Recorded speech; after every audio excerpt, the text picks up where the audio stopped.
तर्जमा नमाज लिल्लाहि के माने हैं अल्लाह के लिए ख़ास, अल्हम्दुलिल्लाह के माने में सब तारीफ़ें अल्लाह के लिए हैं। एक सुन्नत कल नमाज में किरात की 2 सुन्नतें बयान हुई, तस्मीया पढ़ना, चुपके से आमीन कहना। और आज का सबक किरात की सुन्नत नंबर 3, फ़जर और ज़ुहर में तिवाल मुफस्सल यानी सूरह हुजरात से सूरह बुरूज तक, असर और इशा में औसात मुफस्सल यानी सूरह बुरूज से सूरह लम यकून तक, और मगरिब में किसार मुफस्सल यानी इज़ा ज़ुल्ज़िलतिल अर्ज़ु से सूरह नास तक का सूरत पढ़ना।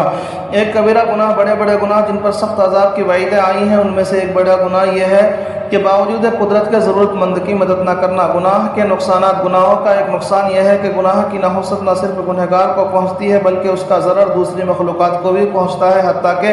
जानवर तक उस पर लानत करते हैं। ताअत और इबादत के फ़वाइद, बाज़ ताअत में यह असर है कि उससे तमाम कामों की ज़िम्मेदारी अल्लाह ताला ले लेते हैं, जैसे कि हदीस कुदसी में है कि ए इब्ने आदम, मेरे लिए शुरू दिन में 4 रकात पढ़ लिया कर, मैं ख़त्म दिन तक तेरे सारे काम बना दूँगा।